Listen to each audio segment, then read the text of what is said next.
Hi students, welcome to my channel. So in this video we are going to discuss how can we represent a graph in computer memory.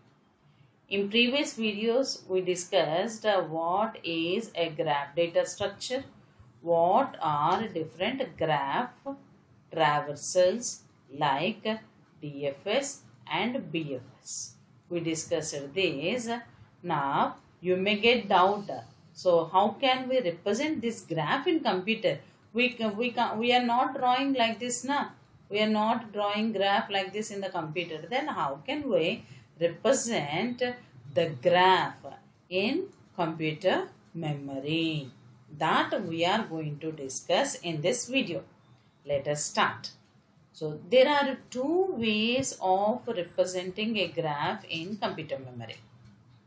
There are two ways to represent a graph in computer memory. One is adjacency matrix. One is adjacency matrix. Second one is adjacency list. Adjacency matrix and adjacency list. This adjacency matrix uses a linear data structure, that is an array. Adjacency list uses another linear data structure, that is linked list. Okay, so now you know the differences between arrays and linked list. Which one is advantages, in which cases we have to use arrays, in which cases we have to use linked list. All this I discussed in the previous videos. You please watch those videos. Now, coming to the first one, adjacency matrix. Adjacency matrix. Now, the name itself is specifying the graph is represented in the form of a matrix. This matrix consisting of the data related to adjacent vertices. So adjacency matrix means, so the data is represented in the form of a matrix. What is the data? That data is related to adjacent vertices. What does it mean?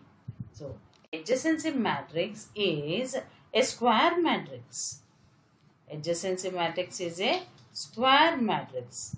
Square matrix means number of rows equal to number of columns. Number of rows equal to number of columns. Okay. So now, so then how many rows and how many columns we have to take? Of course, number of rows and columns are same, na? So how many rows I have to take? That is depending on the number of vertices present in the graph. The number of vertices present in the graph.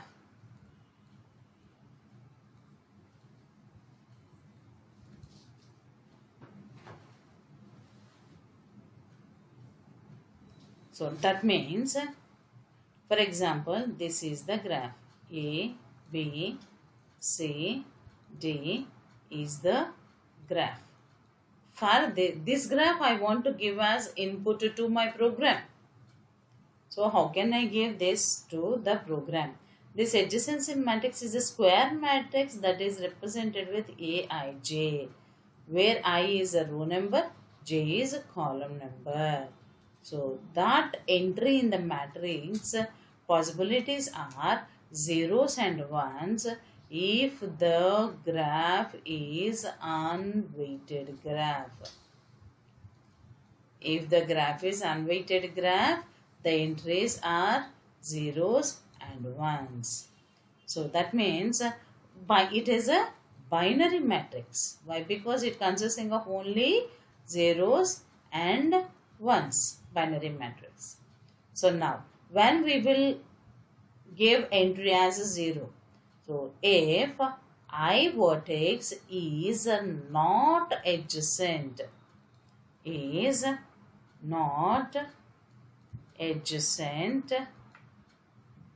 For I vertex, J is, that means Aij, that means this I is a row number. Here I will write that. I is a row number, J is a column number. So that means J is not adjacent to I. That means there is no edge between I and J. There is no edge. Simply we can say that there is no edge. Simply we can write like this. No edge between I and J. When we will write 1, if there is an edge between I and J. If there is an edge between I and J, then we will write 1. Then what does it mean? So now, for example, this is the graph given. So now we will write adjacency matrix. So how many rows and columns we have to take? That is depending on number of vertices. So number of vertices in the given graph are 4. So 4 by 4 matrix we will represent. Why here 4 by 4? Number of vertices present in the graph equal to 4. So 4 by 4. Then now here you can take the vertex numbers A, B, C, D. A, B, C, D vertex names. Now A to A. Now A to A. Is there an edge between A to A? No. If there is no edge, then what we will write? There is no edge, then we will write 0. Next. Is there any edge between A to B? Yes, A to B there is an edge, so entry is 1. Next, is there an edge between A to C? Yes, A to C, 1. Is there an edge between A to D? A to D there is no edge, so 0. What does it mean? Adjacent vertices for A are B and C. Adjacent vertices for A. So here we can write adjacent vertices for A equal to C. From A vertex, this is. So adjacent vertices for A. Similarly, adjacent vertices for B vertex. Adjacent vertices for B vertex are A and D. A and D. Next, adjacent vertices for C vertex are adjacent vertices for C vertex are A and D. Next, adjacent vertices for D vertex are, see, D vertex adjacent vertices B and C. Then you can write in these columns ones, remaining column zeros. Now see, adjacent B. Come to B row. In B row, A column, D column are ones. A column, D column are ones. Remaining are zeros. Coming to C. C row. Adjacent vertices for C. That means C row. So, A column, D column are ones. A column, D column are ones. Remaining are zeros. Next, coming to D. Coming to D. B column and C columns are ones. Remaining columns are zeros. So, in this way you can represent the adjacency matrix. So, take another example. Represent adjacency matrix for this graph. Take another example, example 2. For example, I am taking now directed graph. A, B, C, D, E, F. Directed graph I am taking.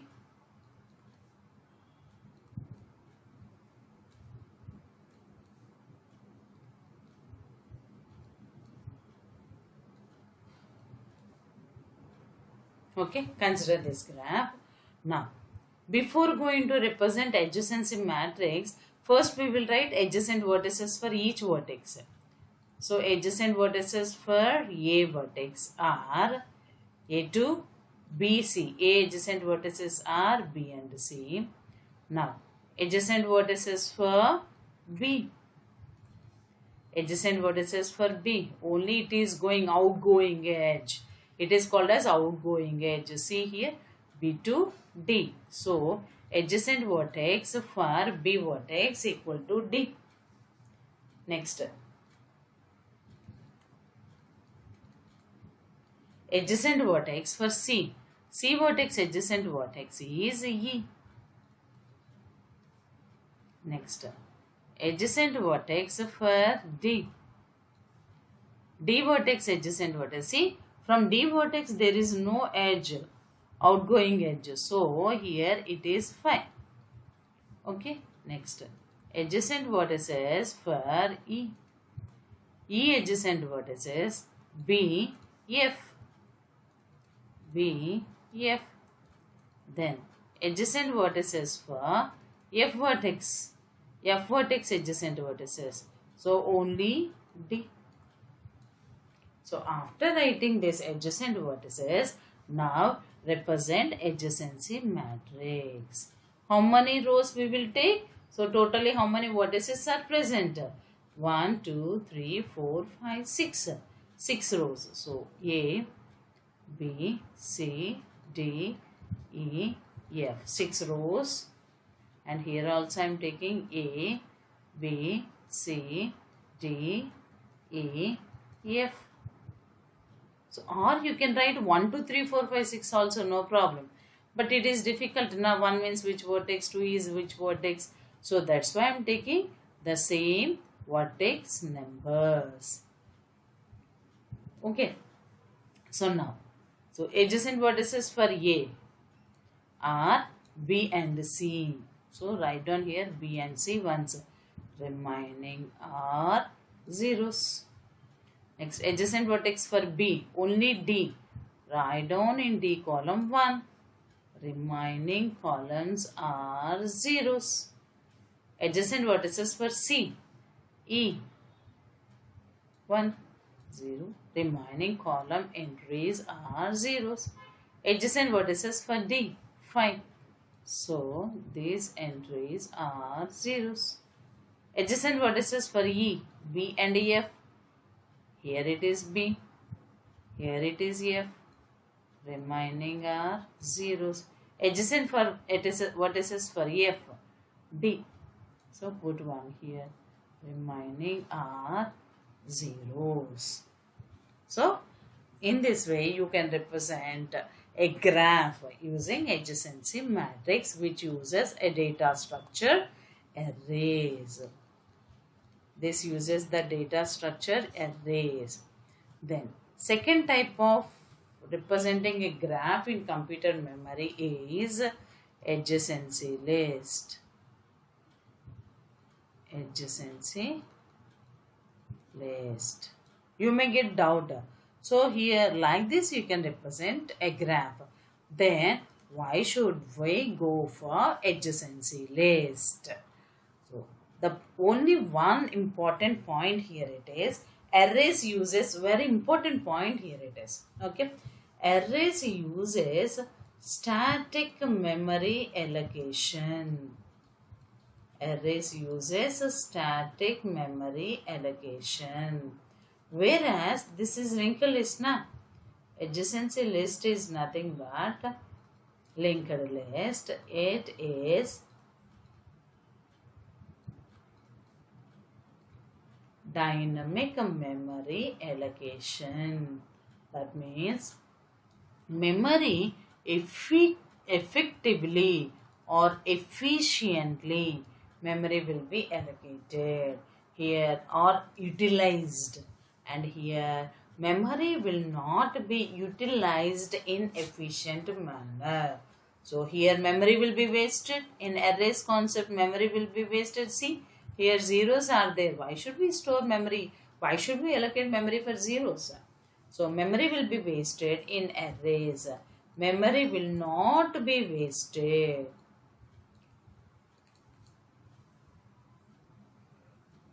Memory will not be wasted in adjacency list. That's why we are going to discuss linked list concept. So that means adjacency list. Now, for example, take the graph A, B, C, D. For example, this is one connected graph. For this, how can we represent the adjacency list? Here also, you know linked list. So now this consisting of 4 vertices. That's why I am taking 4 head nodes. Okay, this is for A, this is for B, this is for C, this is for D. So 4 head nodes I am taking. Why I am taking 4 head nodes? 4 head nodes are nothing but the number of vertices present in the graph. Same. Before going to represent, so initially we are using, especially in linked list, we are using single linked list. In single linked list, last node's next pointer is null. Here we will represent null pointer. This is initially adjacency list. Now we will write adjacent vertices for every vertex as in adjacency matrix. Adjacent vertices for A are B and C. Adjacent vertices for B are A and D. Adjacent vertices for C are A and D. Adjacent vertices for D are B and C. These are the adjacent vertices. Based on that, we will represent. Now 4 head nodes. No? So 4 head nodes.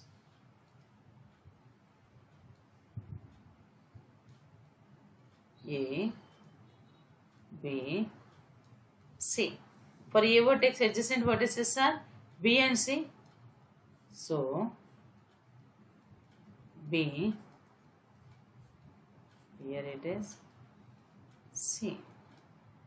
Next, B vertex adjacent vertices are A and D. A, D. Next, C vertex adjacent vertices are A and D. Now, A vertex,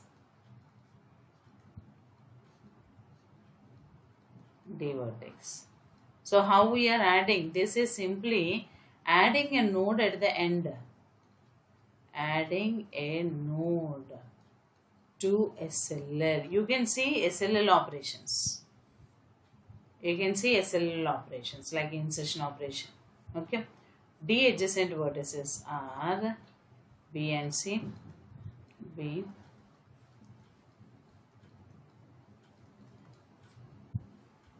and C. Like that, adjacency list is represented. By using this linked list concept, you can represent the graph. So you can use any one of these two, adjacency matrix or adjacency list.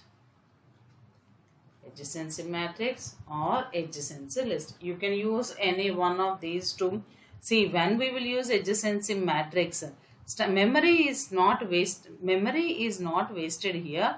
Memory will be wasted here. Here it requires more memory. Here it requires less memory. Why? Because it is storing addresses also now. So it occupies more memory. Okay. So if less memory here, more memory here. So memory will be wasted here, memory will not be wasted here. So like that, based on the differences and the advantages of each category, so you can use any one of the representations, adjacency matrix and adjacency list. Hope you understand, students, the representation of graph in computer memory, adjacency matrix and adjacency list.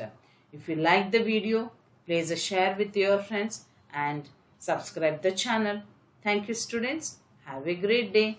Bye.